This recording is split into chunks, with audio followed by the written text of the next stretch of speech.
రాయలసీమ రాజకీయాలకు అడ్డా ఉమ్మడి కడప జిల్లా. వైఎస్ హవా తర్వాత అక్కడ వైఎస్ మార్కు రాజకీయంతో ఆ కుటుంబం పట్టు సాధించింది. రాయచోటి అసెంబ్లీ నియోజకవర్గం గురించి మాట్లాడితే ముందుగా గుర్తొచ్చేది గడికోట శ్రీకాంత్ రెడ్డే అని చెప్పాలి. గడికోటకు వైసీపీకి కంచుకోట రాయచోటి.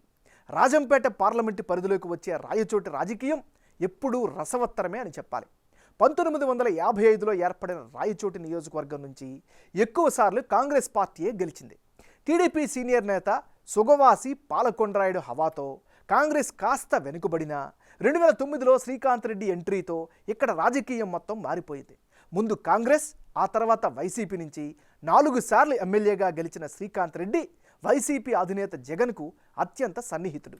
అయితే ఈ నియోజకవర్గంలో ఈసారి ఎలాగైనా పాగా వేయాలి అని చూస్తోంది తెలుగుదేశం పార్టీ. బలిజ ఓట్ల ప్రభావం ఈ నియోజకవర్గంలో అధికం. ఇన్నాళ్ళు వార్ వన్ సైడ్ అన్నట్లు రాజకీయం నడిచిన రాయచోటిలో ఈసారి కనిపించబోయే సీనేమిటి? ఎవరెవరు బరిలో నిలిస్తే పరిణామాలు ఎలా ఉండనున్నాయి? శ్రీకాంత్ రెడ్డిని ఢీకొట్టే నేత ఎవరు అనే దానిపై Big TV exclusive election survey చేసింది. ఆ రిపోర్టు చూసే ముందు ఓసారి 2019 ఎన్నికల ఫలితాలను పరిశీలిద్దాం. 2019 ఎన్నికల్లో వైసీపీకి ఏకంగా 57% ఓట్లు వచ్చాయి. తెలుగుదేశం పార్టీకి 38%, ఇతరులకు 5% ఓట్లు పోలయ్యాయి. అంటే గత ఎన్నికల్లో రాయచోటిలో వైసీపీ ప్రభంజనమే సృష్టించిందని చెప్పాలి. వైసీపీ వేవుకు తోడు నియోజకవర్గంలో గడికోటకు ఉన్న సానుకూలతతో ఆయన బంపర్ విక్టరీ కొట్టారు. ఈ ఎన్నికల్లో ఆయనకు 57% ఓట్లు పడ్డాయి. తెలుగుదేశం పార్టీ అభ్యర్థి రెడ్డప్పగారి రమేష్ కుమార్ రెడ్డిపై 18% ఓట్ షేర్ తేడాతో ఆయన విజయం సాధించారు. ఆయనకు 38% ఓట్లు పడ్డాయి. ఇక కాంగ్రెస్ నుంచి షేక్ అల్లాబక్ష్ కాంగ్రెస్ తరపున బరిలోకి దిగి 1% ఓట్లను సాధించారు. గడికోటకు ప్రజల్లో ఉన్న పాజిటివ్ ఇమేజ్, గట్టి పట్టు ఆయన గెలుపుకు కారణమయ్యాయి. మరి ఈసారి పరిస్థితులు ఎలా ఉన్నాయి? టీడీపీ నుంచి ఎవరు బరిలోకి దిగనున్నారు? ఎవరి గెలుపుకు ఎన్ని ఛాన్సెస్ కనిపిస్తున్నాయి అనే అంశాలపై బిగ్ టీవీ ఎక్స్క్లూజివ్ ఎలక్షన్ చేసింది. ఇప్పుడు ఆ రిపోర్టును పరిశీలిద్దాం.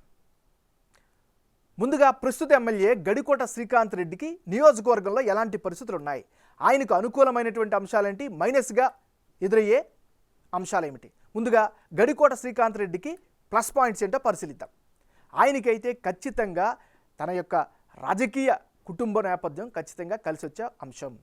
వరుసగా 4 సార్లు గెలవడం కూడా నియోజకవర్గంలో తన పట్టును సూచిస్తోంది.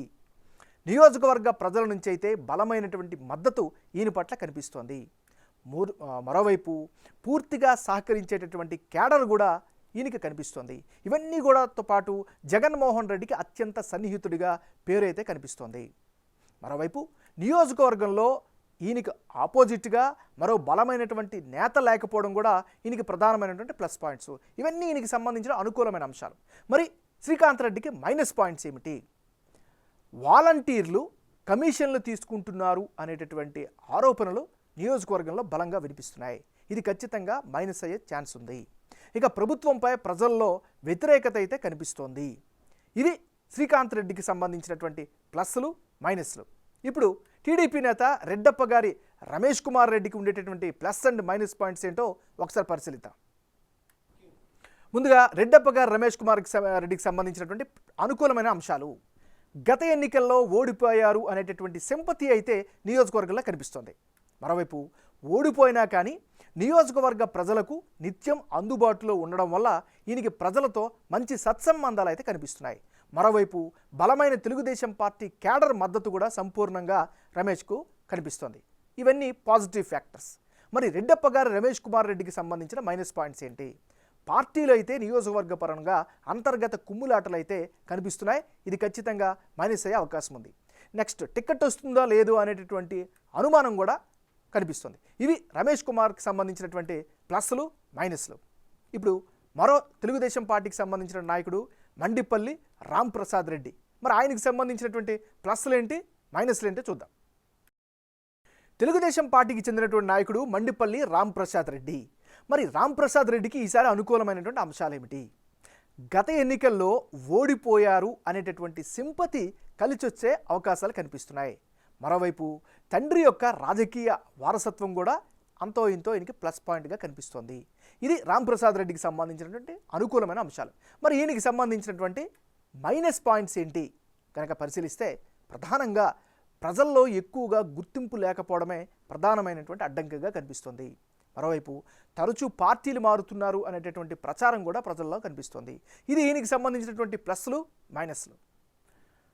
ఈ నియోజకవర్గ పరంగా ఉండే కులాల వారీగా జనాభా ఎలా ఉంది, వారి యొక్క మద్దతు ఏ పార్టీకి ఏ స్థాయిలో ఉందో పరిశీలిద్దాం. ముందుగా ఈ నియోజకవర్గంలో ముస్లిం కమ్యూనిటీ 26% మంది ఉన్నారు. రెడ్డి సామాజిక వర్గం 19% ఉంటే ఎస్సీలు 13%, బలిజలు 10%, ఒడ్డరి కమ్యూనిటీ 6% నివసిస్తుంటే ఎస్టీలు 5% మంది కనిపిస్తున్నారు. అంటే రాయచోటి నియోజకవర్గంలో అధిక సంఖ్యలో ముస్లింలు ఉన్నారు. 26% ఉన్న ఈ ప్రజల్లో 60% మంది వైసీపీకి మద్దతు ప్రకటిస్తున్నారు. తమకు సరైన ప్రాతినిధ్యం ఇచ్చారు అనేటటువంటి అభిప్రాయం వాళ్ళలో కనిపిస్తోంది. ఇక మున్సిపల్ చైర్మన్, ఎమ్మెల్సీ వంటి కీలక పదవులు ముస్లింలకు దక్కడంతో వారి మద్దతు అయితే పలుకుతున్నారు. అదే సమయంలో టీడీపీకి సంప్రదాయ ఓటర్లు కూడా ఉన్నారు. 35% మంది టీడీపీకి సపోర్ట్ చేస్తున్నారు. మిగిలిన 5% మంది ఇతరులకు మద్దతు ప్రకటిస్తున్నారు. ముస్లింల తర్వాత రెడ్డి సామాజిక వర్గ ప్రజలు 19% మంది ఉంటే వీరిలో 50% మంది వైసీపీకి సపోర్ట్ చేస్తామని చెబుతున్నారు. వీరంతా మొదటి నుంచి వైసీపీకి మద్దతుగా పలుకుతున్నవారే. అయితే తెలుగుదేశం పార్టీ నుంచి కూడా ఈ సామాజిక వర్గ నేత బరిలోకి దిగుతుండడంతో 45% మంది టీడీపీకి సపోర్ట్ చేస్తామని చెబుతున్నారు. మిగిలిన 5% మంది ఇతర పార్టీలకు మద్దతు పలుకుతున్నారు. ఇక ఎస్సీలు 13% ఉంటే వీరిలో 55% మంది వైసీపీకి సపోర్ట్ చేస్తామని చెబుతున్నారు. ప్రభుత్వ సంక్షేమ పథకాల లబ్ధిదారులు ఎక్కువగా ఉండడంతో వారంతా మద్దతు ప్రకటిస్తున్నారు. అయితే 40% మంది మాత్రం టీడీపీకి జై కొడుతున్నారు. ఎస్సీ కార్పొరేషన్ లోన్లు రాకపోవడంతో చాలామంది నిరుత్సాహంలో ఉన్నారు. 10% ఉన్న బలిజ సామాజిక వర్గ ప్రజల్లో 40% మంది వైసీపీకి అనుకూలంగా ఉంటే టీడీపీ కూటమికి 55% మంది మద్దతిస్తున్నారు. టీడీపీ జనసేన పొత్తు ఇక్కడ ఎక్కువ ప్రభావితం చేస్తోంది. మిగిలిన 5% మంది ఇతరులకు మద్దతు ప్రకటిస్తున్నారు. 6% ఉన్న వడ్డెరలలో కూడా టీడీపీ కూటమికి అత్యధికంగా మద్దతిస్తున్నారు. 60% మంది టీడీపీ కూటమికి మద్దతు ప్రకటిస్తుంటే వైసీపీకి 35% మంది అండగా నిలుస్తున్నారు. వడ్డెర సామాజిక వర్గ ప్రజల్లో మొదటి నుంచి టీడీపీకి మద్దతు వస్తున్నారు. 5% ఉన్న ఎస్టీల్లో వైసీపీకి 35% సపోర్ట్ చేస్తుంటే టీడీపీ కూటమికి 55% మంది అండగా నిలుస్తున్నారు. మిగిలిన 10% మంది ఇతరులకు మద్దతు ఇస్తున్నారు. అయితే ప్రస్తుత సర్కార్పై ఈ సామాజిక వర్గంలో కాస్త ఎక్కువగానే అసంతృప్తి ఉన్నట్లు సర్వేలో కనిపిస్తోంది. సరైన ఉపాధి అవకాశాలు కల్పించడంతో ప్రభుత్వం విఫలమైంది అన్న భావనలో ఉన్నారు ఎస్టీలు. రానున్న ఎన్నికల్లో రాయచోటి నియోజకవర్గంలో ఎవరెవరు బరిలో ఉంటే ఫలితాలు ఏ విధంగా వచ్చే అవకాశం ఉందో పరిశీలిద్దాం. ముందుగా గడికోట శ్రీకాంత్ రెడ్డి వర్సెస్ రెడ్డప్ప గారి రమేష్ కుమార్ రెడ్డి. వీళ్ళిద్దరి మధ్య గనక పోటీ జరిగితే ఆ పరిస్థితుల్లో వైసీపీకి ఏకంగా 52% ఓట్లు దక్కే ఛాన్సెస్ కనిపిస్తున్నాయి. తెలుగుదేశం పార్టీకి కేవలం 44% ఓట్లు వచ్చే ఛాన్సెస్ ఉన్నాయి. ఇతరులకు 4% ఓట్లు పోలయ్యే పరిస్థితులు కనిపిస్తోంది. అంటే ఇప్పటికిప్పుడు రాయచోటులో ఎన్నికలు కనుక జరిగితే గడికోట శ్రీకాంత్ రెడ్డి, రెడ్డప్ప గారు రమేష్ కుమార్ రెడ్డి తలపడితే గెలుపు అవకాశాలు వైసీపీకే బలంగా ఉన్నాయని Big TV election survey report ద్వారా తెలుస్తోంది. వైసీపీ గెలిచేందుకు 52% అవకాశం ఉంటే టీడీపీకి 44% మంది అవకాశము మద్దతు ప్రకటిస్తున్నట్టుగా తెలుస్తోంది. గడికోటపై ప్రజల్లో ఉన్న సానుకూలత, 4 సార్లు గెలవడం, నియోజకవర్గంలో జరిగిన అభివృద్ధిపై ప్రజల్లో మంచి అభిప్రాయం ఉండడం, అన్ని సామాజిక వర్గ ప్రజలకు సరైన ప్రాతినిధ్యం కల్పించడం, ఇవన్నీ కూడా ఆయన గెలుపుకు దోహదం చేస్తున్నాయి. అయితే నియోజకవర్గ యువతకు సరైన ఉపాధి కల్పించకపోవడం, రమేష్ కుమార్ రెడ్డిపై ఉన్న సానుకూలత, గడిచిన 2 ఎన్నికల్లో ఓడారు అనే సింపతి టీడీపీకి అనుకూలంగా కనిపిస్తున్నాయి. అదే సమయంలో ప్రభుత్వంపై ఉన్న వ్యతిరేకత కూడా టీడీపీకి కలిసి వచ్చే అంశంగా మారింది. కానీ మొత్తంగా చూస్తే వైసీపీ అభ్యర్థి గడికోట శ్రీకాంత్ రెడ్డికే ఎక్కువ గెలుపు అవకాశాలు ఉన్నట్లు బిగ్ టీవీ ఎలక్షన్ సర్వే ద్వారా తెలుస్తోంది.